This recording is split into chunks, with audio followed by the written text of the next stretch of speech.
Happy beautiful birthday to you, Adewumi Sofiat Ajike, the one and only CEO of Kiram's Food. May you celebrate more on earth, more blessings on you. I go by the name Akanbiogo.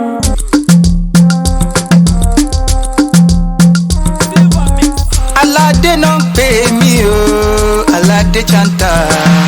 Bọ́dún bá dé ẹ̀kọ́ lọ́dún pọ̀dún, Adéwùmí làwa kíkú ọdún, Àjíkẹ́ Adé okú yẹ̀dún, Iron Lady kò sàmọ́dún.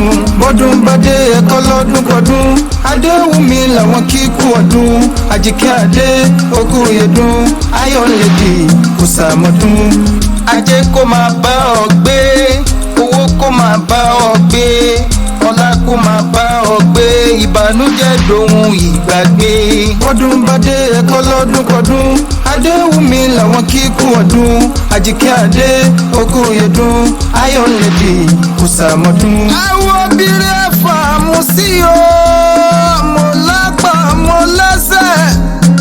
Àwọn obìnrin ẹ̀fà mi fa Sọ̀fíà sí o, ọmọ lọ́jọ́ bí kórìíṣà ògbó kò tọ́láyé. Jọ̀kọ̀ nǹkan ò ní sí ọ́ o, ìyà ò ní jẹ́ o, ebi ò ní pa o, ayé ò ní jalè kán pé wọ́n ní lọ́lá Olódùmarè ọba. Ìgbé kì í síwín o, Àjíkẹ́ o, ìlọ́kọ̀ọ́sẹ́ kì í ẹ̀yà ò ní síwín o, ọ̀ ní ẹ̀yà lọ́lá Olódùmarè ọba. Happy birthday to you.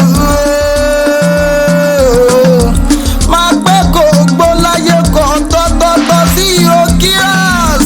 Kiras Food mọ́ dákọ̀jọ̀kọ̀ ìjọlé sẹ̀rẹ̀ òní jóná, òní dọ́là lànà lọ́la Olódùmarè ọba. Bá mama Lia, mama Ikma o, mama Adédayọ̀, mama Ramadan, mama Aisha o, òní fojúsùn kún ọmọ lọ́la Olódùmarè ọba. Nǹkan ò ní sí ọ, àjọlówó àkórí jẹ́ òkèrè òkò bọ̀ wálé o. Happy birthday to you. Bọ́dún bá dé ẹ̀kọ́ lọ́dún pọ̀dún, Adéwùmí làwọn kíkú ọdún, Àjíkẹ́ Adé okú yẹ̀dún, Iron Lady kò sàmọ́dún. Adéwùmí o, Àjíkẹ́ Adé o, ọmọ lọ́jọ́ bí kórìíjẹ́ ògbókò tọ́lá yóò dilé àwọn bàbá rẹ̀. Ìwọ lọmọ wọn lókè o, ọmọ lọ́fíà àjàká o, arójò òjòyè àgbáríjọ olúmọ kí wọn nílé bàbá ẹ̀yìn. Irúwò ògiri wo ni wọ́n fi dálé bàbá ẹ̀yìn, ẹ̀yìn lọ́mọ ẹni abálábà ní bàbá òkè o. Àfijù àgbẹ̀ tí roko, àgbẹ̀dẹ́mbẹ̀lẹ̀ bàbá tó bí yín lọ́mọ ẹ̀yìn ò ṣàgbẹ̀ ọkọ̀ roko. Ẹ̀hún sọ òfin nílé bàbá ẹ̀yìn, ẹ̀tọ́ wa sọ òfin wọ̀. Ọ̀dẹ́mbẹ̀lẹ̀ bàbá ẹ̀yìn, ẹ̀kúnlẹ̀ tọrọ ẹran àgbẹ̀ lọ́wọ́ ẹnikẹ́ni nílé bàbá tó bí yín lọ́mọ. Ọmọ ọlọ́sẹ̀ dúdú lé o, ọmọ àlépo pupa lóko, bẹ́ẹ̀ lẹ́rú tẹ́ fi rẹ̀ sọ nílé àwọn bàbá tó bí yín lọ́mọ.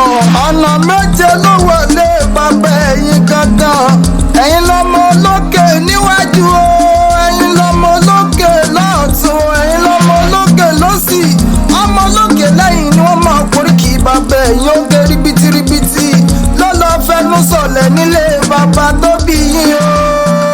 Kórí jẹ́ ogbó kò tọ́ láyé kó má ṣe rárùn owó, ojú rẹ̀ ò ní fọ́, etí rẹ̀ ò ní di, ìwọ ò ní dá láàárẹ̀ láyé o. Ayé gbádùn rẹ̀ kó Olódùmarè jẹ́ ó gbádùn ayé nínú owó, nínú ọ̀la, nínú àìtètè kú tí í ṣe balẹ̀ ọ̀rọ̀ o. Má ṣe gbàgbé o, Aladechanter lèmi jẹ́ o.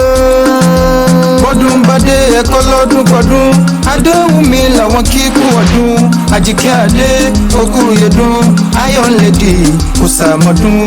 Bọ́dún bá dé ẹ̀kọ́ lọ́dún pọ̀dún, Adéwùmí làwọn kíkú ọdún, Àjíkẹ́ Adé okú yẹ̀dún, Iron Lady kò sàmọ́dún.